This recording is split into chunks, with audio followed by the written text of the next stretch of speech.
Olá pessoal, vamos hoje começar então a semana 3 do nosso PET 4, né? E continuamos nesse eixo temático que é verdade e validade. Hoje nós vamos falar sobre liberdade, né? Das questões que vocês vão ter que fazer, né? São 3 questões. Você vai ter que fazer somente a um, tá bom? Então vamos ler aqui juntos. Pega aí o seu texto e vamos lá ler e explicando. Ser livre. Quando pensamos na questão da liberdade, imaginamos uma gama quase infinita de possibilidades e, claro, pensamos no preço existente para tal. Para tal o quê? Para ser livre, né? Para a questão da liberdade. Ser livre é um atributo inato próprio do ser humano. Ou seja, é um atributo, ou seja, é algo que o ser humano tem inato desde o nascimento e próprio, que é só nele que o ser humano tem, né? Então, a liberdade é um atributo inato próprio. No entanto, apesar desta compreensão, não somos livres de fato. Ora, Hegel afirma que o direito, a moral e o Estado são a positiva liberdade, o projeto fundamental de vida e satisfação da liberdade. O arbitrário singular não é liberdade.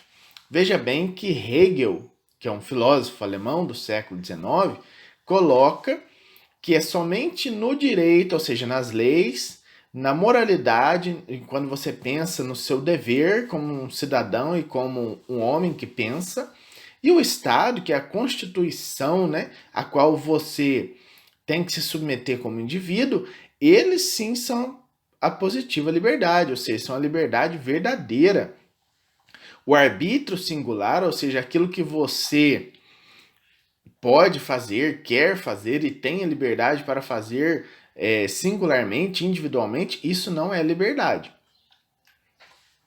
Na verdade, nossa compreensão de liberdade ocorre dentro de uma gama de escolhas pré-selecionadas existentes em nossa realidade social.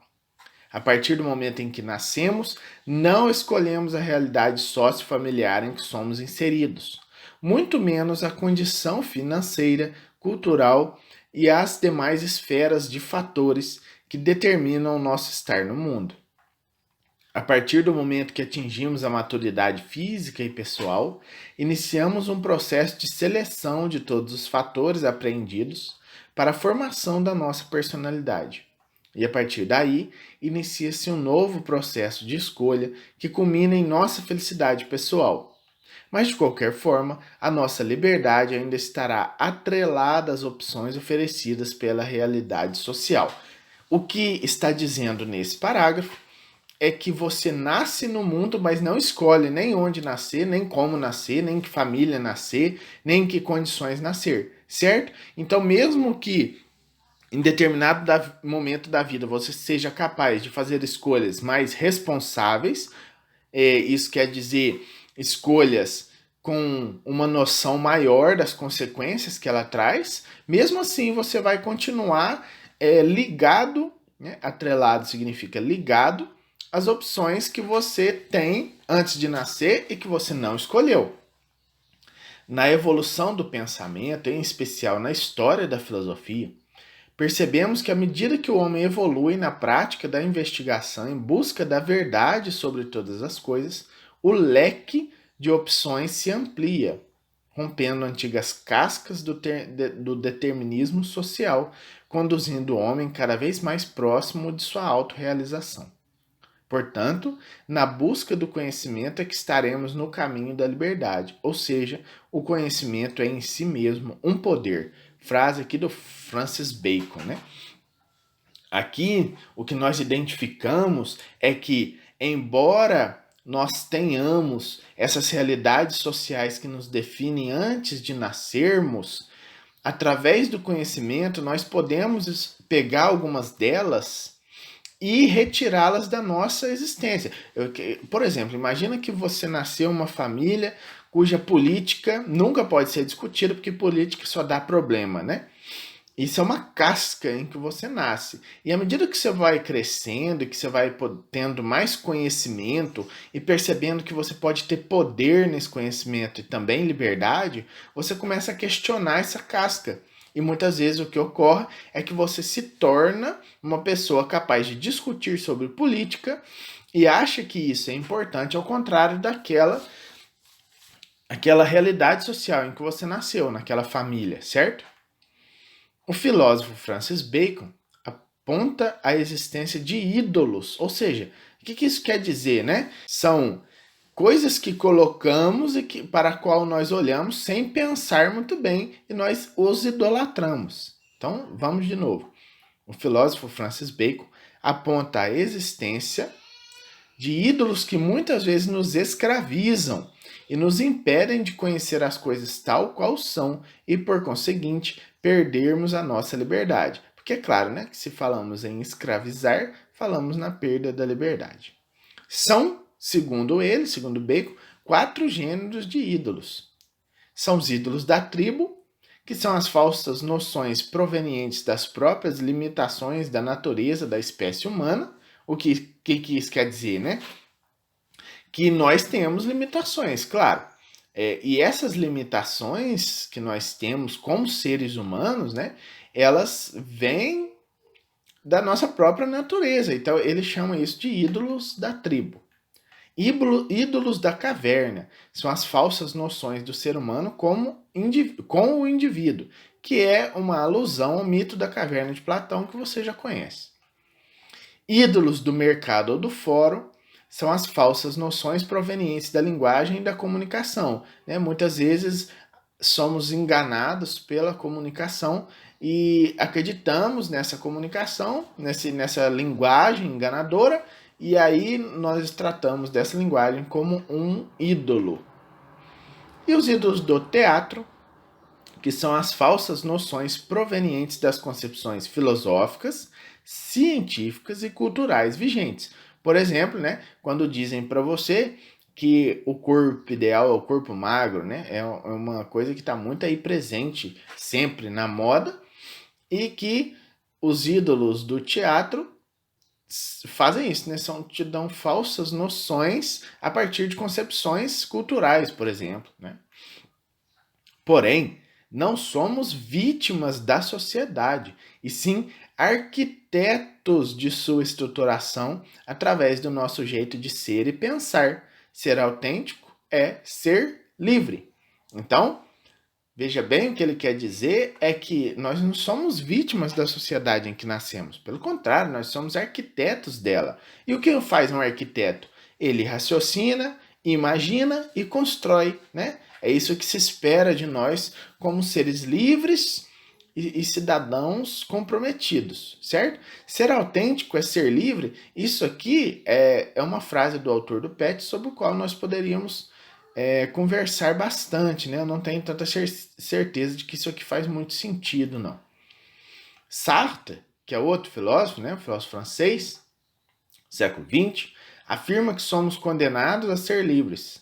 O homem está condenado a ser livre, condenado porque ele não criou a si mesmo, e mesmo assim é livre, pois tão logo atirado no mundo, torna-se responsável por tudo que faz. Sartre nos diz que nós não podemos não escolher. Temos que escolher sempre. Não tem como não escolher. Então nós somos condenados o quê? A ser livres, a escolher o tempo todo. Nós somos responsáveis por nossas escolhas e responsáveis por tudo que fazemos, de acordo com Sartre e também Platão na República. Não existe qualquer ser ou divindade que possa interferir em nossa liberdade sem que nós permitamos esta ação, segundo Gênesis, né? E aqui eu queria dizer para você que é uma coisa muito paradoxal, é uma coisa contrária, né? Mas que é a maior beleza da religião, por exemplo, é que você só é livre quando você se submete a sua liberdade a Deus. Ou seja, a única escravidão que liberta é a escravidão para com Deus. O ganhar-se ou perder-se, então, é de nossa inteira responsabilidade. Logo, devemos assumir as consequências, boas ou más, de todos os nossos atos. Então, o que ele está querendo dizer é que você tem nas mãos o destino da sua vida. E é lógico, né, que isso aqui é muito bonito, mas é claro que não é assim. Pensa aí um minutinho e reflete. Tudo que você é hoje, tudo que você deixou de ser, dependeu exclusivamente das suas escolhas? À medida que aprofundamos em nossa formação, libertando-nos das sombras da alienação, do paternalismo, entre outros fenômenos de controle social, através do exercício consciente da razão, quebramos as cascas que nos aprisionam. Nos tornamos conscientes do nosso ser no mundo e aproximamos mais da liberdade rumo à nossa realização completa. Então, né, não tem muito o que explicar, isso aí que ele está querendo dizer, que a partir do momento que você começa a questionar mais as coisas, a refletir mais sobre as coisas, você está caminhando rumo à liberdade e à sua realização completa.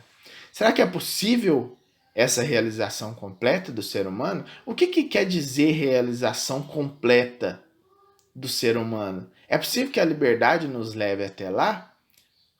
Então a gente tem que olhar as coisas, né, para não cair nisso que ele chama de ídolos do teatro, né, de falsas noções provenientes, inclusive das posições filosóficas, porque não quer dizer que a filosofia que é verdade, né?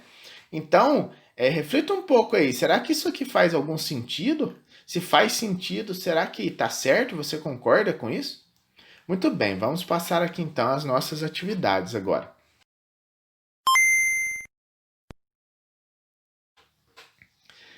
Como eu disse, você vai fazer só atividade 1. Por quê? Olha só, a 2 está falando para você relacionar os ídolos com a coluna de cá.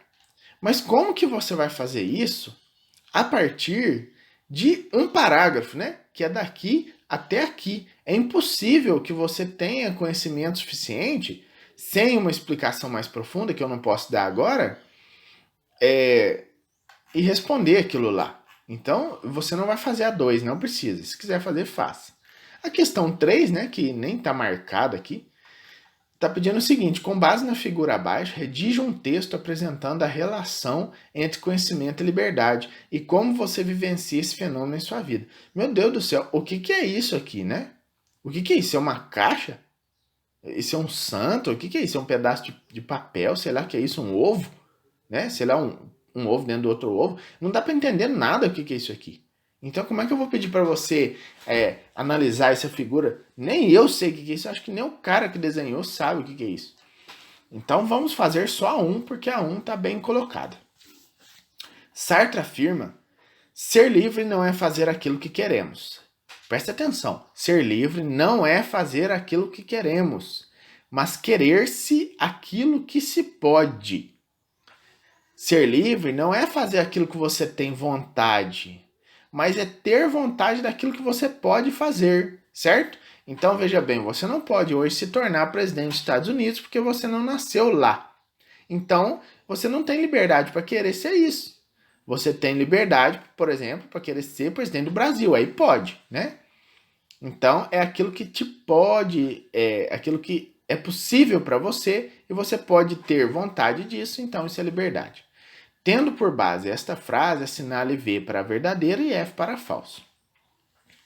Ser livre é de imediato ter uma gama infinita de escolhas, das quais optamos de acordo com a nossa vontade.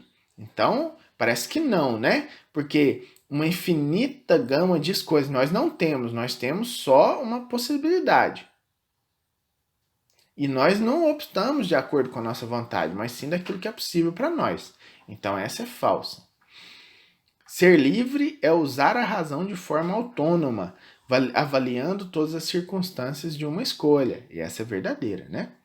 Ser livre é fazer tudo aquilo que queremos, sem nos importar com as consequências, nem nos lançando ao acaso da realidade. É falso, né? Essa aqui está errada. A gente tem que sempre nos importar com as consequências dos nossos atos, segundo Sartre. Falso? Verdadeiro? Falso. Vamos ver o que você tem aqui. Falso, verdadeiro, falso. Veremos se as próximas são duas verdadeiras. Ser livre é ser responsável, é estar consciente de nossas escolhas e suas implicações. É ser senhor do próprio destino. Veja que senhor está entre aspas, né? Quer dizer que você pode guiar o próprio destino, né? Então é verdadeiro. E ser livre é entender que podemos nos ganhar e nos perder e determinar o que nos convém ou não, verdadeiro. Então a resposta certa é a letra C. Falso, verdadeiro, verdadeiro. Beleza? Muito bem. Então, por hoje é só. Até a semana que vem.